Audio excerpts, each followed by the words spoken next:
Are you ready? I said, are you ready? You are listening to Voice of the Fans Sportscast, brought to you by none other than the voices of the fans. Discussing football, basketball, news, trending topics. The one-stop shop for all things sports. Voice of the Fans Sportscast. Hosted by none other than Ben Swift Reynolds, Taylor Gatwood, 100% RC, Professor Damian Flowers, and Tyler Wright.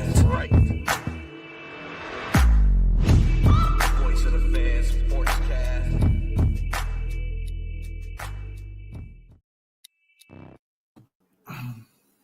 Hey guys, welcome to another episode of Voice of the Fans Sportscast. We are brought to you by Pie Squad Network. I'm your host, Ben Swift Reynolds. We have Taylor Gatwood with me tonight. What's going on, bro? What's going on, man? It's good to be back talking a little bit of sports during the week. I know, man. You stay so busy, so I was surprised I was able to get you tonight. Yeah, it's been. I'm actually at home tonight, so ready to roll. Oh, really? Back in Pedal? Hattiesburg, yeah. Oh, you in Hattiesburg? You know I live here now. Man, no, I thought you was in Pedal, bro. I got an apartment in Hattiesburg. Oh, look at you. Okay. Well, man, thank you for joining me tonight. We got a couple of things to discuss. You know, Stephen A. and LeBron been going back and forth about Bronny. You know, Stephen A. going after his son, and Stephen A. saying it was never about your son, it was about you, LeBron. So, man, do you think Stephen A. overstepped the line by criticizing LeBron? They say he criticized his parent style. Do you think he's overstepped the line? Not really. I mean, that's just his job. Stephen A. is always stirring the pot with everybody. I mean, Bronny's he's a grown man now playing in the NBA. He's going to get criticized too. I think LeBron's being a little bit, he's kind of being a baby a little bit. I mean, he's 40 years old now, and Stephen A. is probably in his 50s. They need to just chill out a little bit. All right, because look, it's not like we haven't seen analysts talk bad about players before. And isn't Bronny a professional anyway? I mean, He's in the NBA, so I mean, of course, scrutiny gonna come with it. So I'm just kind of surprised that LeBron took it to heart when, like I said, and other analysts have talked about kids. Look at LeVar Ball. People stay talking about his kids, right? And you never seen LeVar confront Skilled or anybody else. He just like, okay, y'all can talk all y'all want to. I know what I'm doing. I'm gonna keep doing what I need to do. And that's how it should have been. In that situation, I feel worse for Bronny because it's not like he asked for it. Like if LeBron's the one who said something to Stephen A. Smith, Bronny probably don't. I mean, he probably don't even want the attention anymore because most of his attention's so negative. He probably don't even want it. Yeah, exactly. And Bronny, he never let Bronny speak for himself. He never stepped up and like, hey, Stephen A., you out of bounds, blah blah blah. He never said anything to the analysts or people that critiquing the game like that. He just keep doing what we're doing. What he said that it just gave him fuel for his game, and I feel like that's how it should have been handled. It's just strictly about basketball. Okay, who cares? He talking about your parenting style, about how you got Bronny to the NBA and everything. You got him drafted by Lakers. You got him this money and stuff like that. But at the end of the day, it still was about basketball. It was about how you put Bronny into a position to succeed, pretty much. And I think it's just man, they just bickering back and forth, and just whatever, just going along with it. I'm just getting tired of hearing about Stephen A. and LeBron. Like if y'all gonna keep talking, y'all might gonna put the boxing gloves on. Yeah, I mean, credit to Bronny though. Bronny's been playing pretty good in the G League lately. Right? He had 17 or 18? No, was it 31? He had 39 the other night. 39. I think he's averaging like 22 for the season. So why do you think he's doing so well in the G League then? Like he was a second round pick. Like I feel like he's on the right track. I mean, if you're a second round pick averaging 20-something points a game. Like, it's kind of like the minor leagues in baseball. Some people just need a little bit more, a little bit more work. He's 18, 19 years old. You never know. Right. He balls out in the G League. He might be a role player in a year or two. Yeah, and when he get into NBA games, he just really got to knock down his shots. He getting wide open looks. Yeah. He had a corner 3-day air ball versus who was that? It wasn't Dallas, but he just got if he hits open shots, man, he'll be there. I mean, that's all they really need him to do. Yeah, especially on that team. Right. They're loaded.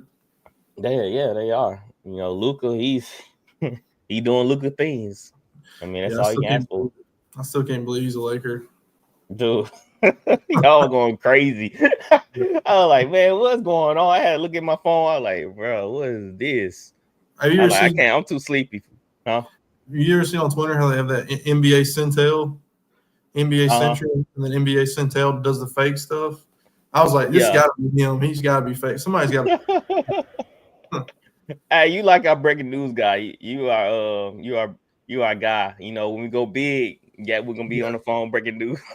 yeah, because I always have the alerts on my phone. You all have the alerts for anybody. I think you broke something else in the group chat before, man. I was just like, this dude own it, man.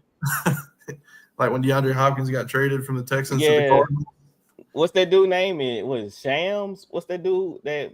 Shams. Yeah, Shams is NBA, and then I think NFL's Adam Schefter. Yeah, you are Adam Schefter and Shams put together. Yeah. That'd be a great job, though, being the first person to find out about those moves. I know about everything, but you let us know first, though, right? Yeah, for sure. All right. The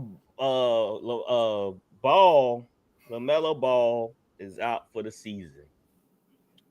I think was a leg ACL. I didn't even see that, but yeah, because it's so irrelevant. Well, they didn't say what it was. I have it right here, but he's out for the season. Do you think it's time for LaMelo to be moved on from the Hornets? You think a change of scenery would help him out? Yeah, I think it would help. Definitely. I mean, they're not going to win there. I mean, he's been there, what, was it his fifth year? And they still have made no progress. I mean, I think just the organization just sucks. It's just one of them, like kind of like an NFL, like the Jets, Browns. Some people are just cursed, and the Hornets are one of them. Yeah, man. It seemed like, but he dealt with injuries like his whole career, man. So maybe do a change of scenery might help him out because, like you said, they not winning anything. He wasting his talent. He going in each and every game putting up crazy stats. You know what I'm saying? Almost triple-double type stats. So a good veteran team could use him. You have any place in mind where you can go? Not the Rockets. We don't want him. Who would be? I'm trying to think who'd be a good spot for him. They need a point guard. Who needs a facilitator? Cause Ball can score, but sometimes he can just take a step back and just facilitate. Who do you think he'd be good for? Man, I mean, almost everybody has that. Honestly, though, if he wasn't, if he wasn't so injury prone, I wouldn't mind having him. But he's just so injury prone. I mean, who's the Wolves' point right now? You think he'd fit good next to Ant? Yeah, I think he can find them and dish him the ball again. Like I said, Ball can. He don't have to have the ball in his hands all the time, man. He can run the offense. I would have said the Spurs if they didn't already get De'Aaron Fox. You think him and De'Aaron Fox could coexist?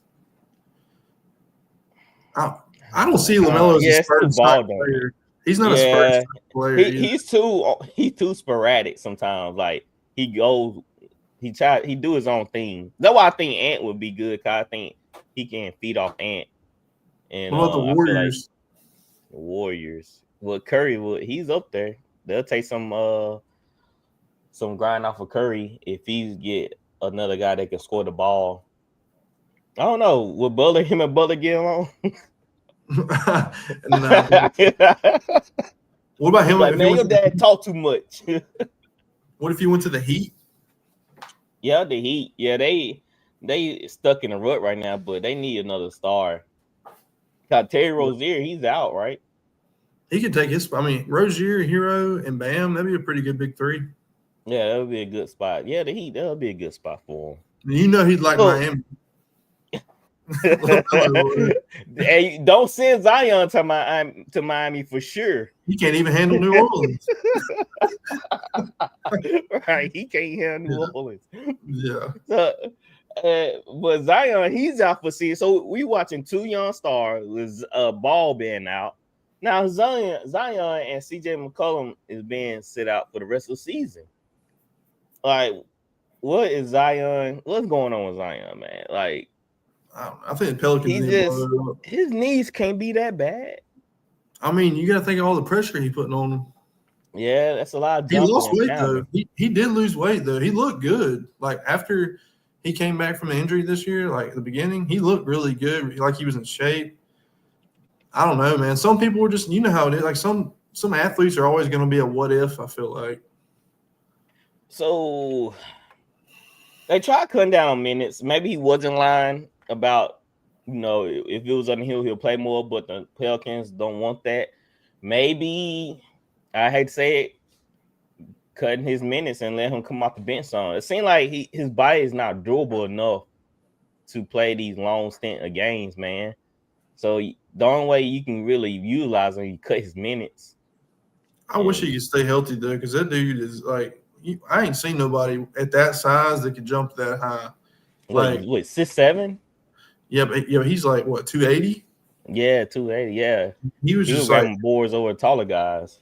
Because him at Duke like was crazy when he played at Duke. Like I thought that dude was the next LeBron or something. But I wish he was looking like that in high school.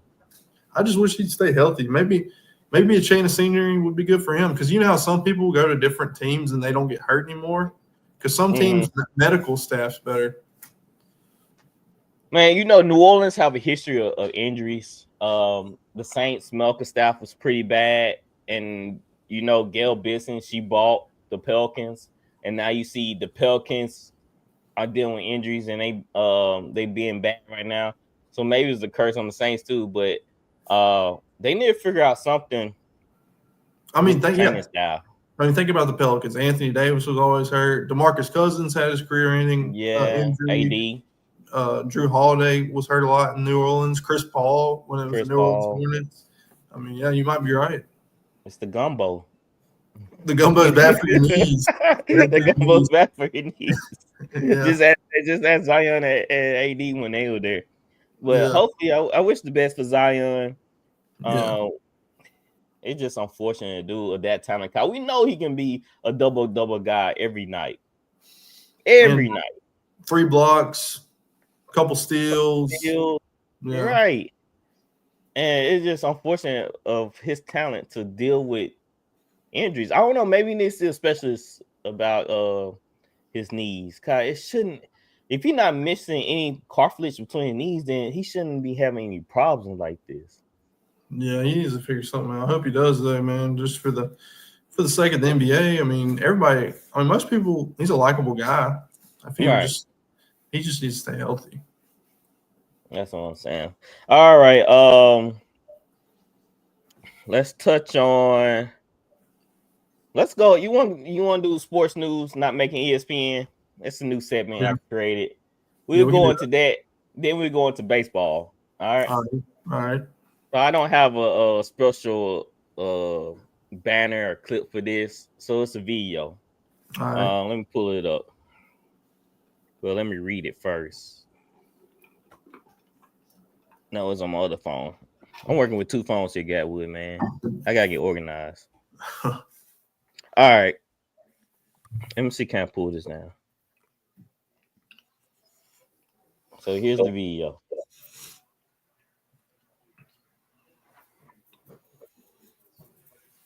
I say I have it, but I don't see it. Right. Hey, okay, here it is.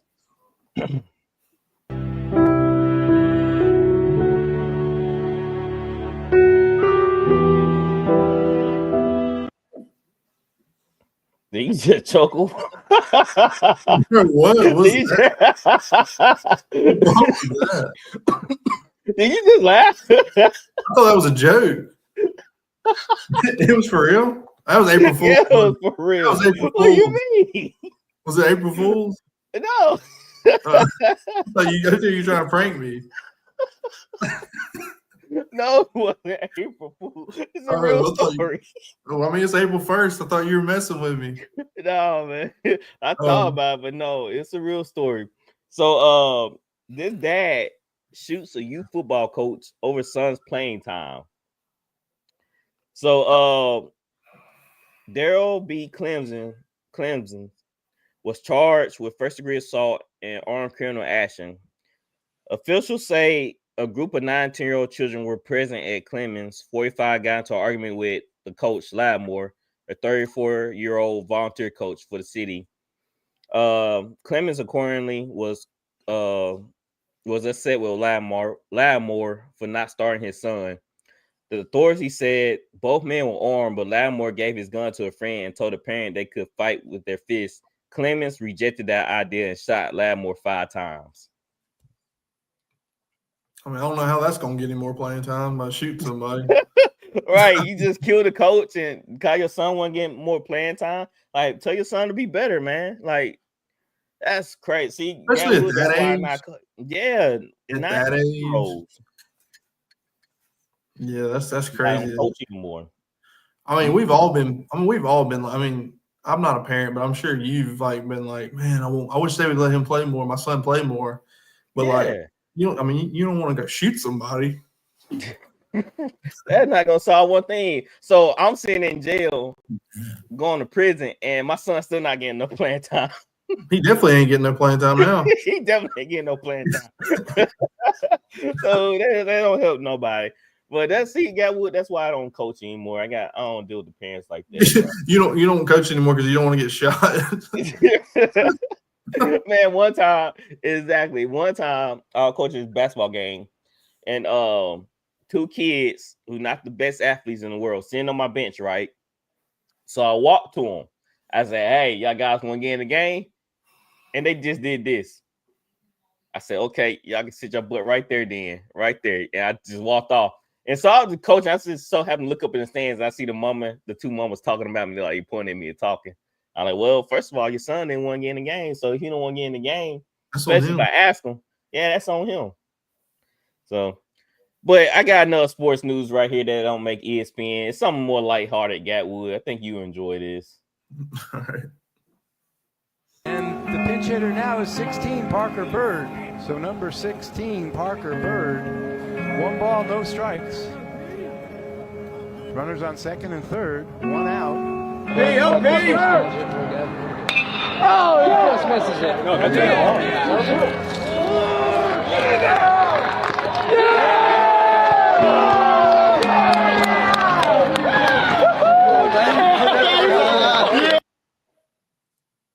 That's impressive. I mean, I saw that on Twitter. That's pretty impressive that he went through all that and he's still playing Division I baseball. Man. That's the power of will and power of technology. That's crazy, man. That's an awesome story. Especially, losing your leg. I bet he thought his dreams and hopes was dashed, but he never gave up. And I think that should teach a lot of people and also kids to keep striving no matter what the circumstance is, and don't shoot your coach when when you ain't getting no playing time. Look, if a dude with 1 leg can get playing time, you can get playing time. Right. Right. That's room to grow, buddy. Yeah. There's room to grow. All right. So this week in baseball, we finished up technically week 1 at MLB. So the big hoopla wasn't over, the games or the Dodgers or the Mets, bats not really swinging. It was over the torpedo bats because Yankees hanging up NFL scores on teams. So I have a video talking about the torpedo bats. Torpedo-shaped bats, and why are players using them this season? This weekend, some players were using new bats that caused quite a stir, with the bats looking a little different. The bat, deemed the torpedo bat, or the bowling pin bat, carries this appearance due to the moving of the barrel closer to the handle. It's being reported that some teams and their analytics departments have recommended that certain players use the different model due to the contact point being closer to the label rather than the barrel. Experts say that by moving mass closer to the handle, the bat optimizes the sweet spot at the point of contact for some players. And also, by bringing the sweet spot closer to the handle, the bat becomes easier to swing faster. Jazz Chisholm Jr., Paul Goldschmidt, Anthony Volpe, Austin Wells, and Cody Bellinger all used the model to hit home runs this weekend in the Yankees' huge offensive series against the Brewers. And last night, Elly De La Cruz, without ever using the model prior, hit 2 homers and had 7 RBIs. Other players to use the model are Adley Rutschman, Francisco Lindor, Junior Caminero, Ryan Jeffers, and Davis Schneider. But with such a small sample size, it's hard to tell what impact this will have on hitting and offense as a whole. Well, there you go. So we've seen an explosion of offensive firepower. Gadwood, from what you know, you think this should be illegal or keep it legal? I mean, I don't know, like, why it would be illegal. I mean, if it was going to be illegal, why wouldn't it be illegal already, you know? Like, it seems like they would already said it was illegal. I mean, I don't know. I just don't understand how it's just now coming out, though. We've had baseball for this many years, and, like, why is this just now coming out this year, you know? That's what I wonder. Yeah. Apparently, they had the bats in spring, I want to say. Spring training. Yeah.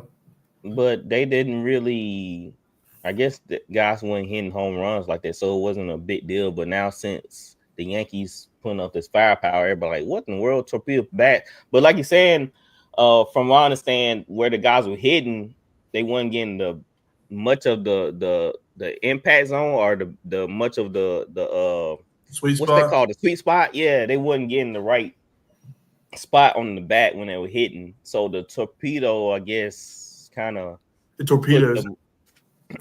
Right. You see, like in the it's middle, hard to explain. I'm not really a baseball guy, but I was trying to get what he was saying. Like it moves the sweet spot to where they were contacting it more, where they should be contacting. You said it was closer to the handle, and you see it like in the middle of the bat. It just looks like a lot thicker. It seems like the sweet spot's a lot bigger with that bat. That's what I think that's what they saying, because they said the Yankees players wasn't getting it where they should hit it at, and that's why, you know, their performance was subpar in some games. But when they test those bats, they were hitting more in that sweet spot for them. I think that it's also like there's a mental factor to it, because like baseball is such a mental sport, and hitting is contagious. So when like a few people start hitting, most of the team starts hitting. So I think some people are using the bat like, oh, they're using it. It must work. And then they get it, and they have so much confidence because they're like, everybody else is hitting good with it. Now I'm going to hit good with it. I just feel like some of it is mental, but we'll see how it is for the whole year. Yeah, we just have 1 week of testing it, one sample size, one small sample size of it. And I'm curious. Like I said, it's just not the Yankees using it. I think a Cubs player were using it, and then missing Lenore were using it. And Braves need to get some. Yeah, cause y'all have no offensive power right now. There's nothing. So since week one is in the books, what stood out most to you? What's the what? What stood out most to you during this week 1 MLB season? Well, obviously I'm a Braves fan, so just depression. So far, it's just depression. Just the Braves. It's just I don't know. I don't understand what's going on. We just didn't address what we needed to in the off season, and it's showing because our front office got cheap. They didn't want to go over the luxury tax, and it's showing. You can't keep up with teams like the Dodgers and the big teams, the Yankees, that spend all that money if you don't make some improvements yourself. Right, right, because y'all starting the season 0-5 right now, and I think a lot of people had y'all over the Padres. And Sam looked at me right in my eyes. He says, "No way, we losing to the Padres." You talking about Sam from church? Yeah. Mm-hmm. He says, "No way," and we lost 4 straight. Well, he lost the series. We lost all of them. We didn't win a single one. Nah, when I thought about testing him, but I'm like, nah, don't let him live in peace. Scott, I wanted to hear what he had to say. But that what stood out to me was the Braves losing to the Padres. But I don't know why it's just the Dodgers. They always stand out with that loaded roster. We got everybody. Like They're Will loaded. Smith is the catcher. Like that dude put in work. And I think he had better hitting numbers than Ohtani right now. Yeah, he's good. He's a good catcher.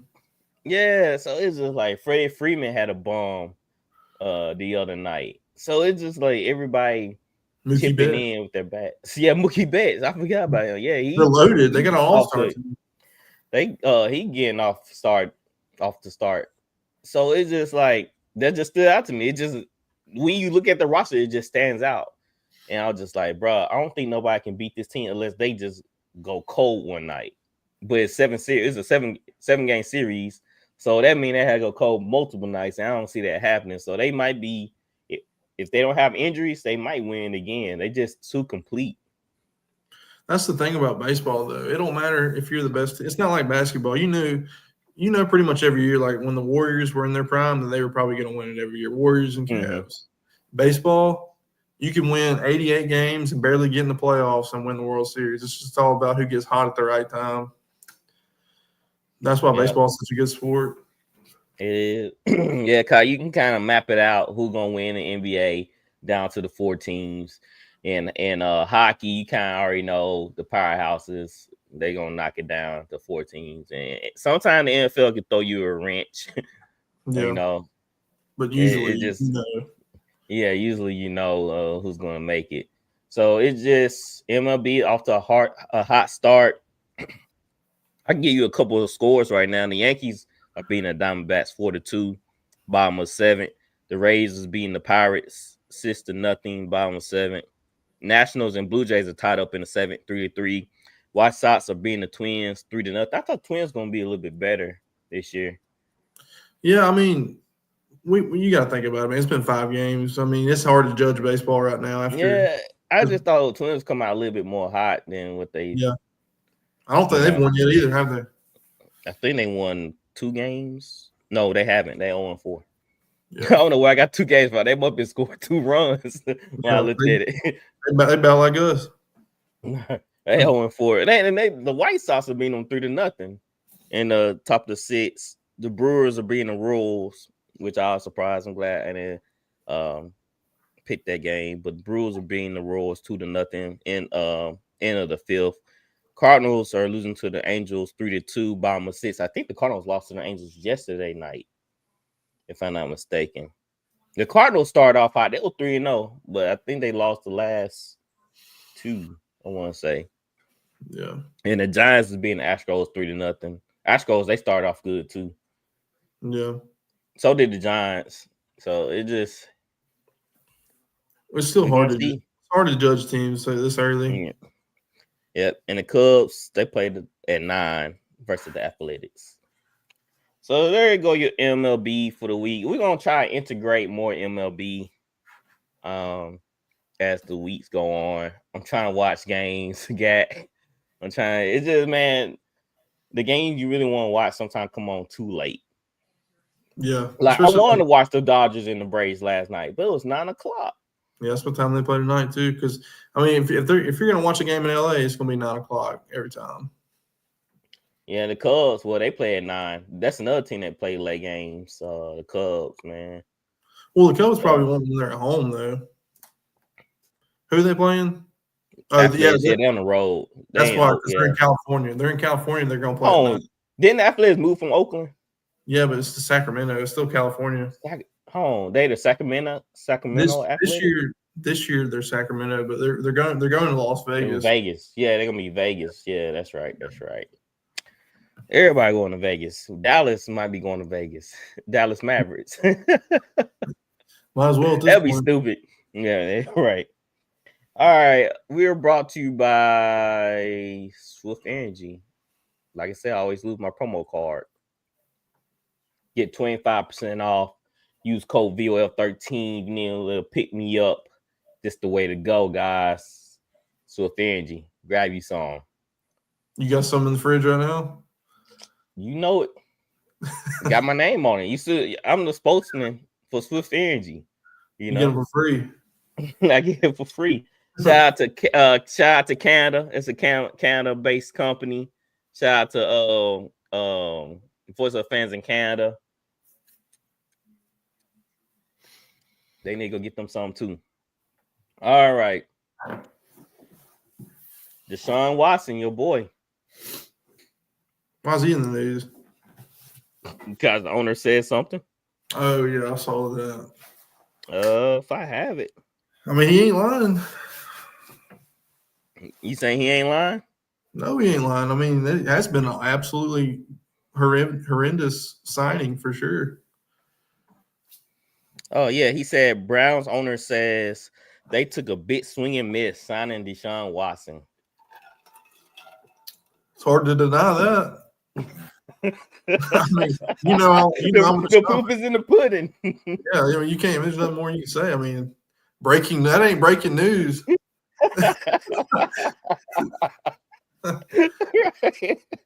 I wonder why he came out and said that. Because Deshaun took a pay cut to stay in Cleveland. Who's the quarterback? Didn't they bring in another quarterback for Cleveland? I don't know if they ever they signed. Yes, they signed somebody. They did sign somebody. Let me look real quick. Yeah, look that up. So yeah, Deshaun Watson have been swinging this, but nobody saw it coming. You're right, Gatwood. Even I wanted him in New Orleans because I knew what type of quarterback he was. I was about to say I know what type of guy he was. He is. You obviously didn't. Yeah, I obviously didn't. But I knew what type of quarterback he was, and I knew he could take the Saints to the next level because all we were missing is a quarterback. But I didn't know. Huh? They got Kenny Pickett. That's who they traded for. It was like Kenny Pickett might be starting. Yep. Well, they're going to be 17. Well, they traded Dorian Thompson to the Eagles. That kind of fits, right? He's a good athlete, but he ain't an NFL quarterback. Right. So it just shows that the Browns really don't know what they're doing still, and they might go after Cam Ward or Shedeur because the Titans are not moving on from Will Levis, who it makes sense. I mean, dude's on a rookie deal. I'm like, why trade him? Wow. You think? I mean, if the Browns get a good quarterback, you think they could be a playoff team next year? They need receivers. They need a. Judy had a good year. Jerry Judy, I don't trust Jerry Judy. He's a number 2, though. Yeah. If the defense can hold up, then maybe. I just don't think they need to draft a quarterback. I think they need to get a veteran to bridge it. Just build the team up a little bit more. But then again, they kind of have to be in win now mode. They just gave Myles Garrett that big contract. I don't think Myles is thinking about winning. He said he was worried about winning. It was going either him winning, him going to a win team, or him being paid. And I think when they offer him the contract, he's like, all right, I guess I get paid. I think that's such a waste of money. If I'm a Browns fan, I would have wanted them to trade Myles Garrett because they could have got so much. Yeah, because they're not going to win with just Myles Garrett now. You're just going to waste his prime. You might as well go get some picks. Yeah. I guess they think like the Browns don't have a good history with drafting, but they ain't got a good history. I mean, how you strike out? How many quarterbacks had they had? Like 34? I mean, they've like, never. It's Autumn. Was it Autumn Graham or somebody? Baker was the best one. Yeah, Baker was the best one. So they just have a long history of striking out, man. And Karen Ward's not gonna do it for him because the O-line is still bad. I think Deshaun Watson was bad, but I think it also was the O-line too. He just wasn't healthy either. You notice after he hurt his shoulder, he had no velocity on his ball anymore. He just. Do you think he was still playing injured? Yeah, I think his shoulder was still messed up, but I think he was also mentally just. After everything that happened, yeah, he's just he's done. Like we'll probably never see him be the same Deshaun Watson ever again. Well, yeah, I don't think so either. I think it's over for him. I think he's a backup at best right now. which is sad. So, I mean, yeah, it is pretty. The fall of Deshaun Watson, I can see it right now on NFL Films. I mean, that'd be a great documentary for He's sure. a what if. He's one of the what ifs. Yeah. Y'all had your chance the year y'all was beating the Chiefs, right? Yep. And then y'all let them come back. And was then the Chiefs or the Titans? It was the Chiefs. It was the Chiefs, yeah. We were up 24-0 on the Chiefs in the playoffs. That was y'all year.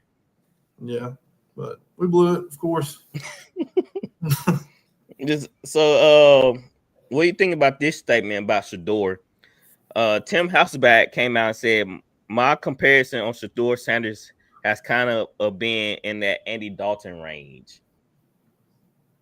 I mean, that's not somebody you want to take top 5, but honestly, Andy Dalton with the Bengals wasn't a bad quarterback, though. He wasn't. The Red Rifle or the Red Rocky, whichever one you want to call him. Nah, but if you pick a quarterback that high, his ceiling better be Deshaun Watson-ish. You know what I'm saying? Yeah, because, I mean, Andy Dalton was a second-round pick, so he didn't – Yeah. For a second-round pick, Andy Dalton's had a great career.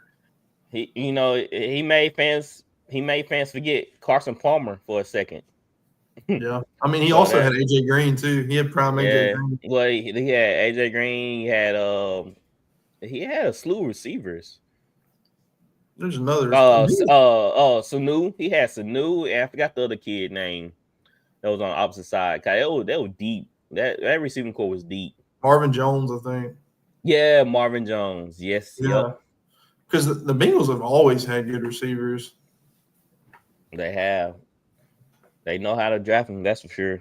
Let's watch a video on Brock Purdy. He talking about playing quarterback, and I thought it was kind of interesting because it kind of give argument to my statement. I wish RC would hear to see this. So here's Brock Purdy. Help me, because it doesn't make any sense to me. You're 6 foot, whatever you are. Everybody in front of you is a foot taller than everybody else on the planet. Hands are in the air, and it's just, I mean, because the angle we get, they're like, oh God, he had a step. But if you're 40 yards away on the ground, looking through 20 other people, what do you see to release that ball? Or is it, it's 50-50 and you're just going to try to put it in the right place? I mean, so my quarterback coach, Brian Greasy, the last couple of years, he and I talked about that. He played 11 years. His dad's Bob Greasy. But we got talking about how really it's 60-40. You can see about 60% of the time, and the other 40% you really can't. I mean, it doesn't matter how bigger you are. Right. I mean, I'm already shorter in stature, yes, but he goes, that's why it's so important when it comes down to knowing coverages, knowing scheme, where our players are supposed to be, how many steps they're breaking, and where the ball should be over a certain backer.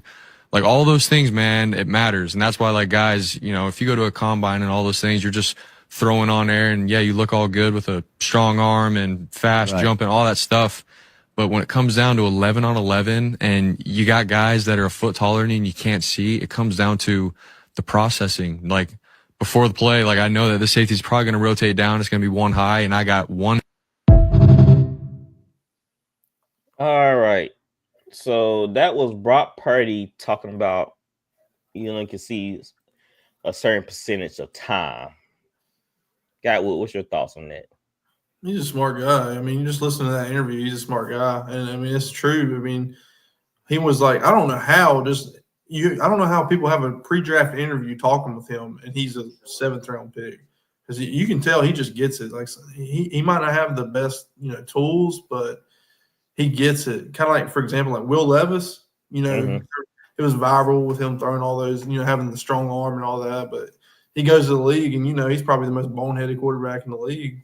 I mean, playing quarterback's a lot more than just physical. I mean, you got to be super smart to be an NFL quarterback. Yeah, you do, and that's what he was saying. You got to know your coverages, know your tape, know where your guy's going to be there. But that's what my whole argument about quarterback, when I look for a quarterback, I need him to, if you only can see, boy, he said 60% of the time, I need my guys to be 6'2" or something. Because think about it, if it's 60% for certain guys, then what's the percentage for a shorter quarterback? Well, I mean, yeah, but like think about, Drew Brees, he was short. Drew Brees, he stood on his tiptoes. I haven't seen a guy do that yet. And my argument for Breeze too, he got a lot of balls back down at the line of scrimmage. Yeah. So if you get pressure on a shorter quarterback, it's hard for them to keep the eyes upfield because you only can see so much. And don't you find it interesting that the 49ers bring in Matt Jones, the guy they've been trying to get, the guy they were looking at in the draft in the first round, but they took Trey Lance instead? Like, you don't think that's odd? I think Shanahan likes him, but he's not going to. He'll never start over Brock Purdy. I don't think. Did you see what they offered Brock? What? The contract they offered him would have made him like the 14th or 13th highest paid quarterback. So like, what, he never signed it? Nuh-uh. I didn't know if he signed the contract yet or not. What they offered. I mean, he's probably in that range, though. He probably is. I don't how the 49ers fans and how Brock Purdy is seeing it. I think they have me a top 10 guy would. So I'm thinking top 10 money. I feel like the 49ers gonna have to come with it. You think he's a top 10 quarterback? No, I do not. I think he's about 11 or 12. Yeah, that's what I'm saying. I think he's like right outside like the top 10. Like he's a good quarterback, but I mean, I was going to say with the Niners, but the Niners have lost everybody just about in the offseason. Right. They lost the defense. I mean, that was the whole reason why they went with Brock Purdy, because they knew if he can right the ship, then the defense can clean up. You know what I'm saying? Like, that's why I said that Shanahan won a quarterback who doesn't turn the ball over. Because if you don't turn the ball over, then they give the defense, a shorter field to play with. You know what I'm saying? Well, a bigger field to play with. Yeah. So I mean, they lost Debo and Ayuk's injury. They lost, and they were talking about trading Ayuk. Then they lose like 3 linemen into free agency. They lost Fumonga. They lost Greenlaw. They lost Travarius Ward, their best corner. They lost their best safety, their best corner, and their second best linebacker. And they lost Hargraves and another D top. Or they lost Kinlaw, or they lost a bunch of D linemen. Yeah. Then they lose Leonard Floyd. That was another D lineman they lost. Yeah, they lost Floyd. So a lot of people asking, like, so what are they gearing up for? I don't think they're gearing up to pay Brock, because there's no way you don't get him top 10 money. I mean, he probably should get top 10 money. I wouldn't. I mean, he probably should, though. I mean, he probably will. That was my whole argument for Danny Dimes. Why do I have to pay a quarterback that's subpar that's not going to give me anything? It's just like when Sam Darnold. Well, I know, yeah. I'm just using those guys like Sam Darnold. My whole argument, I'm not paying Sam Darnold because I can find somebody that can play just as good or just at Sam Darnold level. You think J.J. McCarthy will do good with the Vikings? I don't know. I got to see him play. I got to see. They said. I just wonder if they'll regret letting Darnold walk, because Darnold was really good for them. And see, but look what happened in the first round, though. What made the Vikings good was the scheme. Kevin O'Connell's a good coach. He's a dang good coach. So I think that's why the scheme allows you to hit those guys where the ball needs. It's like Sean McVay offense. It allows you to, have multiple options, and so I think that's why the Vikings looking at, like, dang, the scheme is it's still intact. We just got to find a guy that's not going to turn the ball over, just like the Kyle Shanahan offense. Just don't turn the ball over. Just, take what you can get. But what we saw from Sam Darnold in that playoff game, do a flustered, and he turned the ball over. Yeah, and he did that. So that's what ended him. He did that the game before. Remember, like the last times in the regular season game, he was doing the same thing. And, like, the whole year he was balling until the end. Back to back. He came off that bad game versus the Lions and going into the playoffs.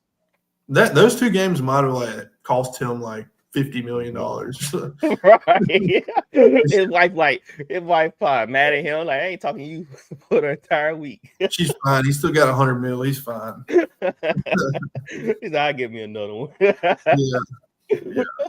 But it's just weird, man, with Brock. And like I said, I think it's just funny that they bring in Matt Jones now.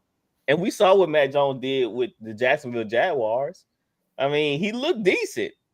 He looked better than what Trevor was doing when he did play. Trevor Lawrence is the biggest, like, I don't know. He don't make sense to me because he was kind of balling like his first couple years and he just fell off. You said who? Trevor Lawrence. He don't really make sense. Oh, yeah. Well, Trevor Lawrence issue that he try to be the man too much. He just try to do too much. Man, play within the offense. I think that what Doug Peterson was trying to tell him. But he was forcing stuff. You know the Texans got Christian Kirk. I thought that was a pretty good pickup. How you feel about that? I think he's coming off the ACL, right? I forgot about that. Never mind. I gotta see what he looked like first. Yeah, I forgot about that. Well, yeah, kind of Tank Dell, he coming off the ACL. So y'all lost Stephon. I'm sorry, guys. We moving on. We talking about some Texans now. Yeah. That would brain like, man, I want to see how my receiving core look. But with what's my call coming off ACL, you lost Diggs. We still got Nico Collins. You still have Nico, and you still have the other kid, not Van Jefferson. What's his name? Valores? Mechie. Yes, Mechie. Mechie's a solid 3. I think our receiving core. I don't doubt Christian Kirk. I just, with the injuries, I just want to see. If he can get back to, I think he's a 2. If he's healthy. Yeah, he's a healthy 2. Yeah, and they'll do wonders for. He can stretch the field, and they'll open up some underneath stuff for Nico, and then Nico can go over the top too. It just, man, your Texans is just our O line. I mean, we Larry. Y'all saying Wade Tonsil. We traded our only good O lineman, so I mean, I don't get that. I don't know, man. We'll see. Maybe I guess hopefully we just draft every pick. We draft the O lineman. Y'all hit right. Yeah. And y'all just hit on all the O lineman draft picks. Yeah, that'd be ideal. So let's go on. The Tush Push. They said, and pull what the owners or the coaches are saying about the Tush Push. This is Peter Schranger. I think that's his name. He paraphrasing what the coaches are saying about the Tush Push. He said, this Tush Push is gross. It's crap. It's not football. It's rugby. Do you agree? Should the NFL ban the Tush Push? No, because if it's so easy, why don't everybody do it? Yeah, I mean, just because the Eagles are succeeding at it doesn't mean you should ban it. If other teams should do it. If you want to ban it, you know what I mean? Like you get good at it yourself, and you won't be complaining. It's football. Just go out there and stop it, man. I understand the injury aspect. They're like, oh, but player safety. And like, nah, it's still football play, just like a quarterback sneak. You can get injured. You've seen quarterbacks get injured on quarterback sneak. You're not seeing they trying to ban that. And we saw the Bills try to run a version of the Tush Push versus the Chiefs, and they got stuff on all 3 of them. So just figure out how to stop it, then go from there. I mean, quarterback that can squat 700 pounds. Exactly. And that's what I don't understand. Like they talking about banning something, but this supposed to be an offensive driven league anyway. So it just seemed like the coaches are just salty because they haven't figured out how the way to stop it. Like if you hate it so bad, then copy it. Yeah, that's why I do. I'm like, okay, bet. How could the NFL ban that anyways? Because like it's a football play. The quarterback sneak's been around for a long time, obviously. Mm-hmm. I mean, forever. So, I mean, how can you – I don't know. That wouldn't make sense to me to ban the Tush Push. It's just guys whining, probably McVay and some other NFC coaches. I bet the Saints gonna try. I bet the Saints probably gonna run a version of it with Taysom when he come back. Y'all should. Yeah, that would be first night every time with Taysom. Yeah, seriously, he's a beast. All right. Let's talk about Jerry Jones. I know Dallas Cowboys fans are just like, man, would this dude just leave already? Like, you know what they're actually saying. right. They really saying like, come on, man. Like, come on, man, just go ahead. Just go ahead. Time is ticking, Jerry. Yeah, they don't want him to leave. They want him to leave. They want you to real permanently. Yeah. We don't need no 2 weeks. Yeah, for real. We just need to get out of there. So Jerry Jones talking out of his mouth again. I have the clip right here. He talking about Michael Parsons and his agent. Does he have good enough health? Does he have enough skill to do what you're paying him the money for? The agent is not a factor here, and I don't know his name. And so my point is that I'm not trying to demean him in any way, but this isn't about an agent. The agent doesn't have one thing to do with what we're doing when we get on a football field against a team. Micah does. So there's Jerry Jones. Why is he beefing with his best player? I have no idea. I don't know what this. It's like everything just bothers Jerry. Like every little thing just bothers Jerry Jones, man. That's it. What you think about him saying he don't know who Michael Parsons' agent is? I know who that guy is. He's Deshaun Watson's agent. That's why I know that. But I mean, he has to. I mean, if he's negotiating contracts, obviously his agent's there, so he has to know who he is.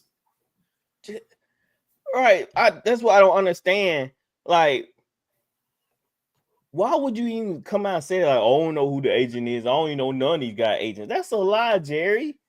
They ain't lie because you probably getting phone calls from the agent on the player's behalf. So what's the point of lying about something about an agent? Maybe the agent said something to Jerry that he didn't like. Maybe the agent slid a number to Jerry. He like, Maybe that's a shot at that of playing like, oh, I only know who the guy is because he didn't like what the agent said or what kind of numbers he presented Jerry. Like, it's not just hard, Jerry. He's your best player. Even though he do podcasts on the side, he's not focused on time. But when he's on, he's on. And you need to take care of your players, man. The Cowboy fans are getting fed up. Every time somebody wants a contract for the Cowboys, it's always this long, like it always takes forever for them to get the deal done. CeeDee Lamb's deal took forever. Dak's deal, now Micah's, like they got to wait forever instead of just getting it. I mean, if you don't pay him, somebody else is. Micah Parsons can get paid somewhere else if you don't want to pay him. Exactly. That's exactly what's going to happen. Somebody else going to pay Micah, and you're going to be looking stupid without no D-line because Destin Lawrence is gone now. It's just like he just have an issue with these players for no apparent reason. Like, these are your best players. You pay your best players. They put you in a position to win. Yeah. There's nobody else, Jerry. There's no third stringer that nobody knows about. That's gonna come in, just blossom and just take over the starting job. Like, you don't do that good of a job of recruiting or drafting players. First of all, for you to speculate that you already have somebody on the team that can take Michael's plays or take Dak's plays or anybody else's plays. Like, you just say you don't want to win, and that we'll be cool with it, because what you're doing right now in the offseason clearly say you don't want to win. Because I think one Cowboy saying, man, we didn't even sign Rico Dow. We didn't sign back Rico. So it's just like the best signing that I saw the Cowboys do, and it was just subpar, was Peyton Turner from the Saints. Like, that man stay hurt, and they pay him a couple mil, but I think $4 or $5 million. It just, the players you plugging in, it's not it. It's not gonna work, Jerry. It's not gonna work. You want to know something off topic right now that's crazy? What's that? So the Grizzlies are beating the Warriors 88-84 right now. 6 minutes and 51 seconds in the third quarter. So there's a quarter and a half left, and Steph Curry has 10 threes. 10 for 13. He's got 38 points, and it's halfway through the third quarter. He might break the record tonight for 30. What's the record? 14. He already has 10 halfway through. Oh, yeah. He's feeling it. He's got 30. That. That's crazy. Man, Curry's a monster, man. He's the greatest shooter we'll probably ever see. Yeah. That's just outrageous. Ooh, they can't defend that. You can't defend that. He's probably pulling up from half court and everything. He pulling for the logo. I know he is. Yeah. So Matt Miller, from Arizona. I think he's from Arizona, right? The wide receiver. Oh yeah, wide receiver. He's what's his first name? I can't say his first name. I just know his last name's McMillan. Tetris Matt Miller. It's a TE something. It's a long one. Yeah. But Matt Millen, he came out and said this. I don't watch football. You don't watch football? At all? At all. Is it hard to watch film then if you don't like watching football? Yeah. For real? That's crazy. I don't like watching film either. I don't ever need to watch it by myself because we go over as a receiver group. So you think T-Mac is being sarcastic, Gatwood? I don't know. I mean, he had to know he was getting filmed. That dude had to have his phone like propped up. Right in front of his face. That's some crazy stuff to say. You for real? I don't know, but watching film is big for a receiver, but it's not like he's a quarterback, so it's not as big of a deal. Yeah, Grunt said he didn't even watch film. He just did what Brady told him. I feel like Gronk always knew exactly what Brady was thinking, though. It's just like they had chemistry. But as a receiver, I think tight end is a little bit different than receiver. You think as a tight end, you need to know less than a receiver? Because if you just a receiving, Grunt was more of just a receiver tight end. He was a good blocker, he could block. Yeah, he could block. But most of the time, I feel like tight ends just feel their way. Kind of like Kelsey, like he's always in the flats, just looking for the open spot. Yeah, he's looking for open spots. Then Brady would motion Grunt for matchups, right? They try to mismatch. Then he just knew what to run. Guess Brady told him what to run. That's how I feel like tight end is, just finding the mismatch in the defense. Do you really feel like though, as a receiver, though, you really need to know that much?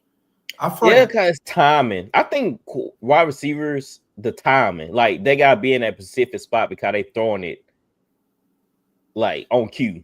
Because some routes, depending on what the coverage is, you got to know, like, because how some of them you have like option routes, like depending on where the defense is lined up.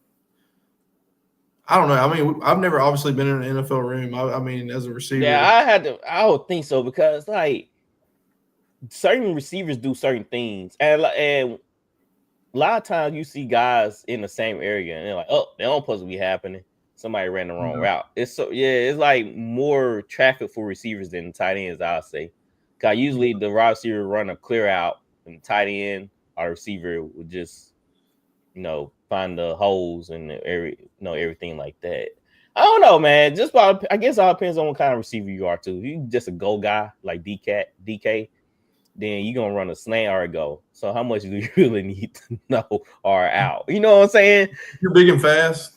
Yeah, you big and fast. How much do you really know? Like you either run a slant, a go, an in and out, a screen.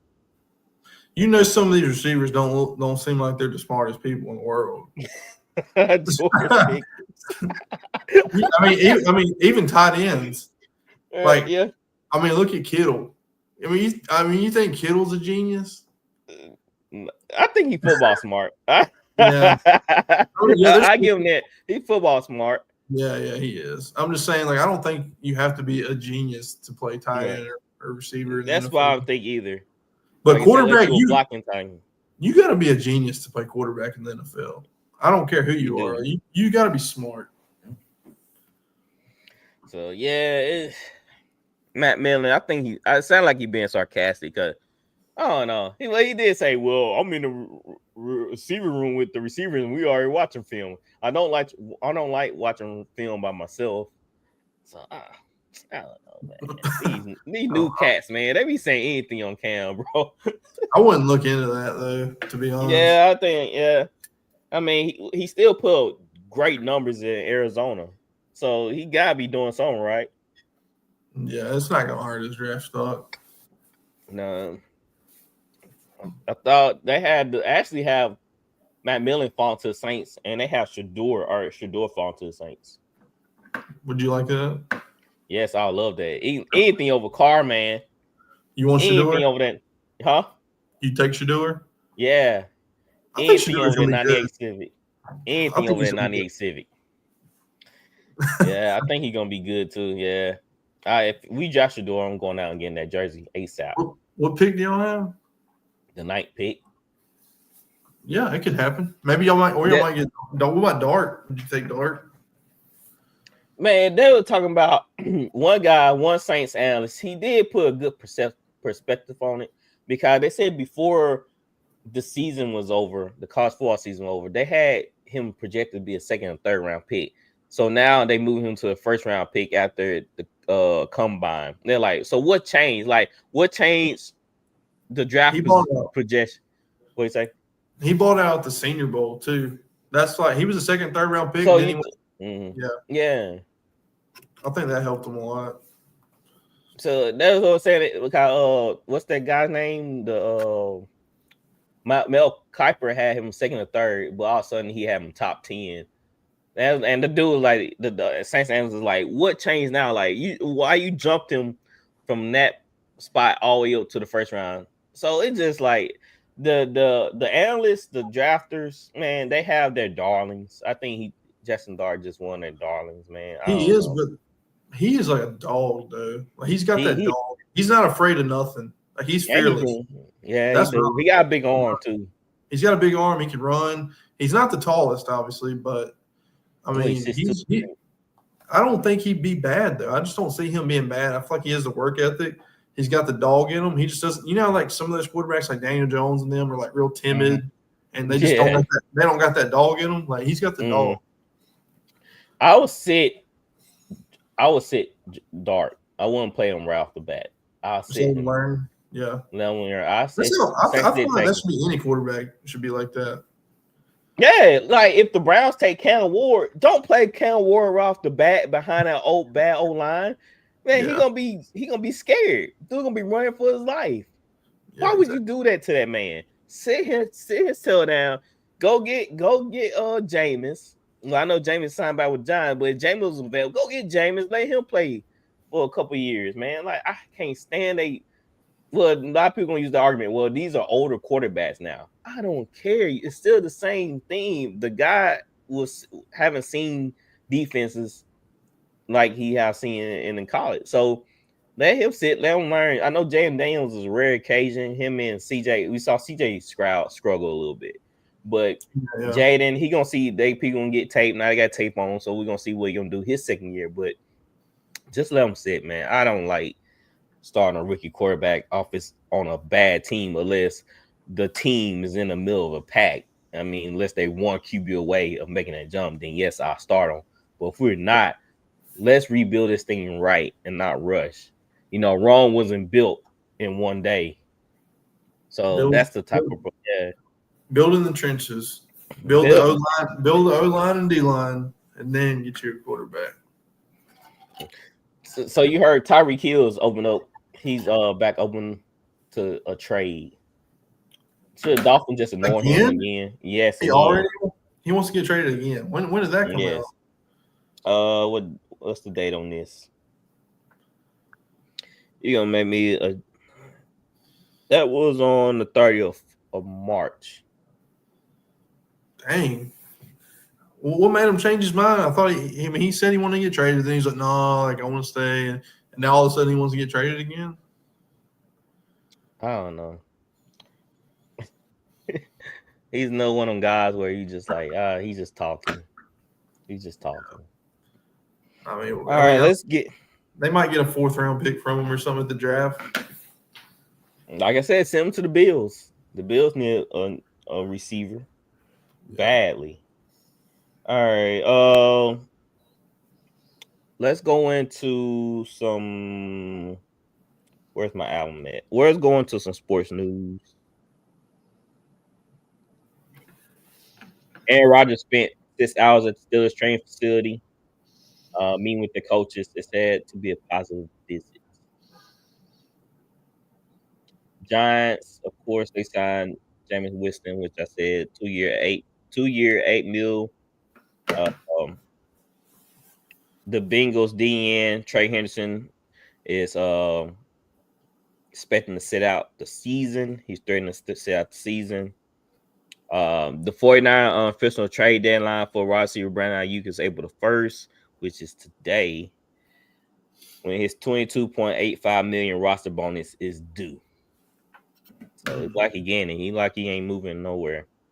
Yeah, which is weird to me. I would never pay Brandon Ayuk off of one good year. Yeah, he had one good year. Yeah. I just don't think he's really just that guy, man. Oklahoma basketball has hired Trey Young as their assistant general manager. Young will also be donating $1 million to the Sooners. It's like he trying to get his teeth into the GM position. NIL. Yep, that's what it seems like. All right, before we come to a close, we're gonna look at funny highlight of the week.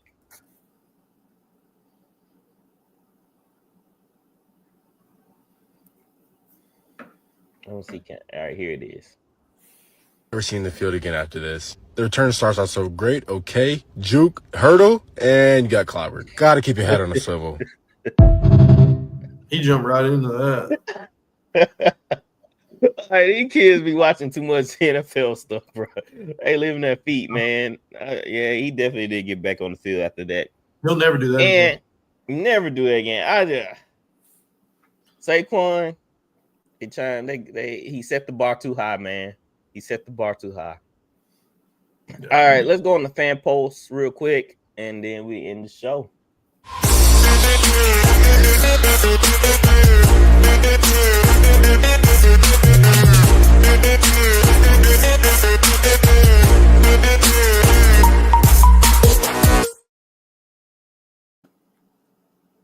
All right.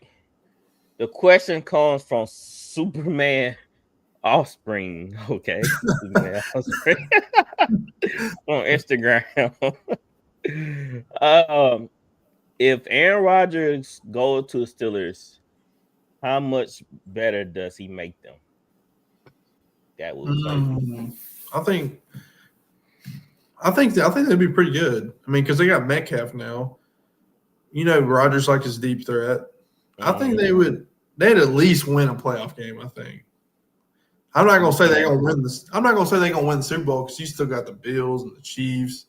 You know, the Bengals. I mean, you still got a lot of good teams, but I think they would at least win a playoff game.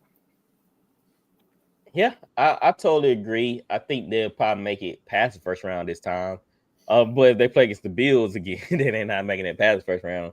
But I saw this stats where the Steelers offense was 26th in passing. It's terrible.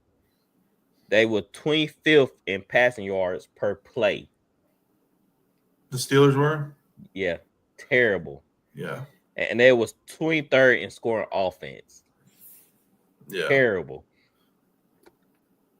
So, yeah, I think Aaron Rodgers boosts those numbers at least to the middle of a pack. If they get a middle of a pack offense was about 15th, 14th, then they will mesh well with the defense because that was keeping them in games. The defense, when you can't put up points, when you have 9 to 3 scores, then that's not going to cut it when you play against bigger juggernaut teams.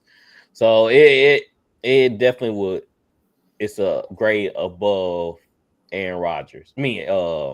Russell Wilson. Yeah, I mean, So I think he's still got a little bit left in the tank. I think. Yeah, he got a little. It's just all the Steelers O line's better than the Jets O line. Yeah, they better than Jets O line, and that was the main problem for Aaron Rodgers. He had too much pressure in his face, and so the Steelers helped clean that up. Hopefully, the Steelers go get a running back. Now, it'll be shocking if the Steelers end up getting Gentry. What pick? I mean, he's not going to drop to the 20s. Man, yeah, I think he will. You think he's going to drop to the 20s? Not well. Steelers like 20. They don't value running backs like that anymore. Some people say he's generational, but I don't know if he's generational because of the competition he played against. It was just. I mean, yeah, taking a running back that early don't happen very often. It doesn't. And then the Steelers. I haven't looked at their trade capital, but I think they can move up a couple of spots to like 17th or 18th. Because that'd be a good fit though. If he did go there, that would be a really good fit. What are the Steelers known for? Smash football. Yeah. They'll take a lot off of Aaron Rodgers. Najee Harris wasn't getting it done. I think that's why they suffered because the offense is run through the running game, and when the running game is not doing very well, you get what you see right here with the offensive numbers. So I think they go get their guy. They had Jerome Bennis and then Le'Veon Bell. I forgot the other kid they had before Le'Veon Bell. Remember they had Todd Mendenhall guy? Yeah, Mendenhall. Yes, Mendenhall. Yeah. So they had running backs in that room to get the job done. And I think they go get a running back. May not be Gentry, but it might be what's the kid from Nebraska or Wisconsin? I can't remember. Yeah, I know you're talking about. I can't remember his name, but yeah. If they don't get Gentry, they gonna definitely take a running back. Where'd Najee go? I forgot. Went to somebody. Sorry, I can't remember. Wait, no, didn't he go to the Chargers? Yeah, he did. He went back to the Chargers. He went to the Chargers. I think Harbaugh, pretty good pickup, right? It's pretty good pickup for them. I feel like. Hey, he sucked to me. He's bad to me. He's not terrible. Hey, man, you traded him, Gat. You had him. Oh no, it was RC that had him. He sucks. He gonna get you 11 points every time. 11. He's consistent. No touchdowns. Yeah, he's the one who was going through that touchdown drought, man. That was straight pitiful. Yeah, I'm like, come on, man. So thank you, Superman Offspring, for sending us that question. That's something to watch out for is Aaron Rodgers to the Steelers. Gatwood, man. It's been fun, bro. Yeah, it's been a good one, man. I know it's been like 2 months since I've seen you. It ain't been that long. It's been a long time. I forgot what you look like for a minute. Yeah, man, I've been hitting the weight room and I'm jacked now. Oh, really? Okay. No, okay. I still got the dad bod. Yeah, both of us, bro. I'm trying to lose it. Don't worry. It's gonna be my season this summer. Yep. All right, guys. If y'all new here, do something for me.